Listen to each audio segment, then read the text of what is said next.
It's truly a just vibes book, but then you even like kind of question the vibes on it.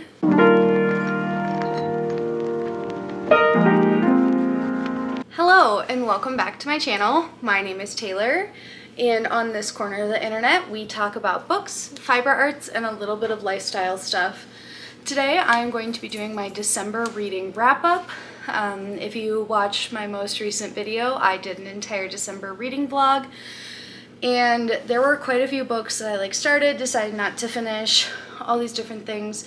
So I just kind of wanted to recap all of it in this video for you. It is quite a bit, so grab a cup of tea and a snack and we'll get started. So to preface the month, I finished 7 books and I did not finish 8 books. So one thing to know about me in my reading is I really like to start books and not finish them. Not necessarily like oh, I hate this, I'm going to DNF it, but more so like, oh, I'm gonna try it, let's read 30 pages and then we'll see if I want to continue from there. A lot of times it is a book that I want to continue reading, but I just don't have the capacity to read it at that time. So let's start with the let's start with the did not finish.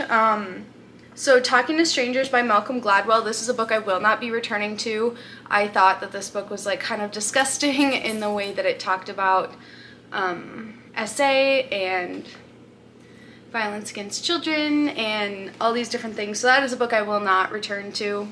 City of Heavenly Fire by Cassandra Clare.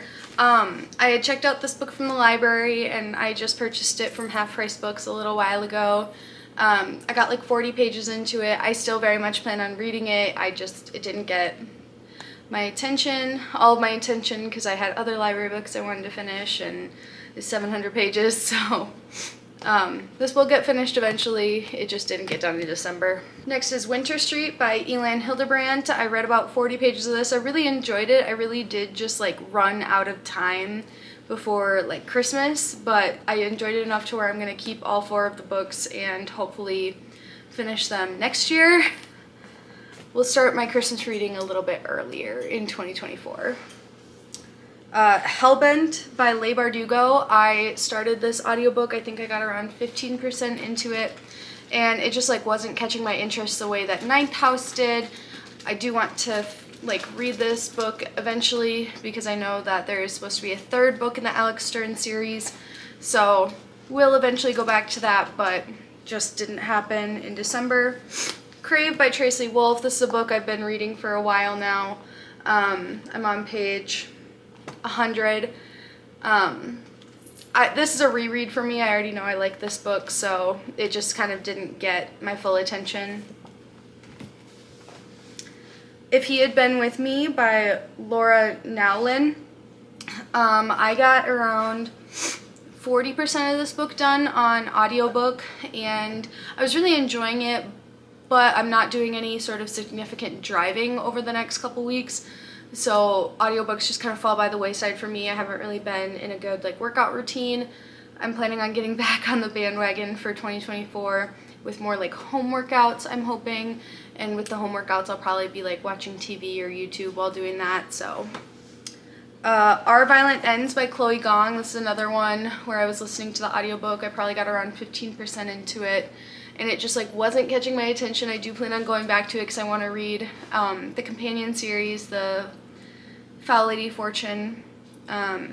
So I'll go back to it eventually, but and then the last one was Iron Flame by Rebecca Yarros. I know I've been seeing a lot of not so good reviews on this book in particular, so not that that deters me from reading it. It just, other books really caught and grabbed me in a way that this one just didn't. So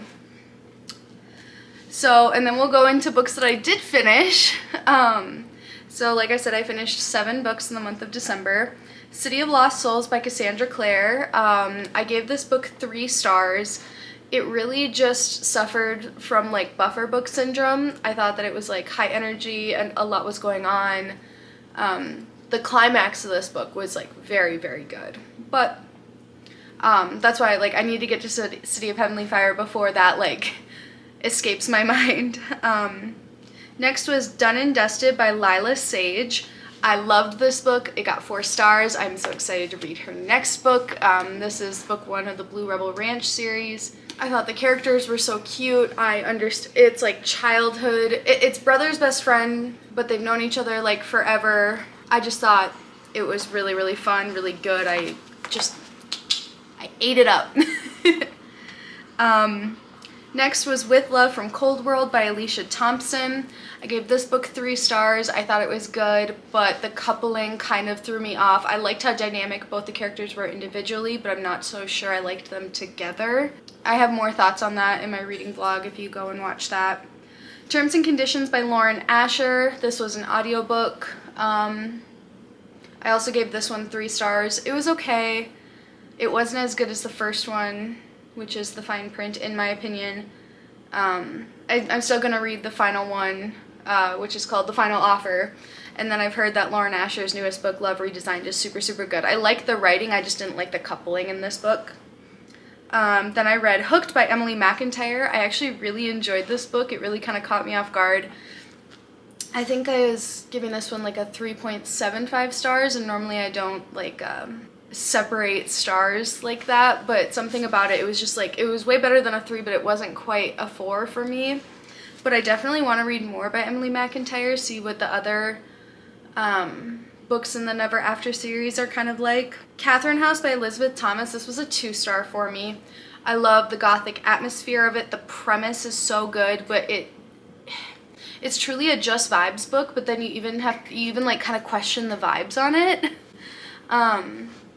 It doesn't work so atmospherically in the book's favor, and I never quite understood why the main character was the way she was. We got like no background on it. It is supposed to be an unreliable narrator, kind of morally gray person, but to not have anything, to like kind of go through an entire book and not know anything about our main character was just like kind of odd to me. So that was 2 stars. And then the last book I finished was Why Men Love Bitches by Sherry Argov. I gave this book 3 stars. I thought it was really, really good. I really liked this book up until chapter 4, which is called Dumb Like a Fox. And then chapter 7, The Other Team's Secret Playbook, was also, it just like, this book very much gives excuses for men's bad behavior. And it's not so much that women should absorb that bad behavior or take it, but it's almost like there are certain ways to almost like manipulate the person you're with so that they do what you want. I really liked the more beginning chapters where it talked about like standing on your own. You know, you don't have to, like if you go over to a man's house, like don't clean up. That's not your job. You're not his mom, you're not his wife. Like all these things that like I thought I was being like nice, and yes, those things are nice, but it's almost like a pathway to being taken advantage of, which I have been in that situation quite a lot. So I really did like this book. I think that it's one of those things with a lot of self-help books, you have to take what resonates and leave what doesn't. I even annotated this book a little bit, and that was also a very fun part of this reading process for me. So that is everything that I read and read but didn't finish in the month of December. Don't forget to give this video a like, comment, and subscribe to the channel for more content like this. I am so excited for 2024. It's going to be a good year. Whether we want it to be or not, it is going to be a good year. And I hope you'll stick around. So I'll see you guys next time. Bye.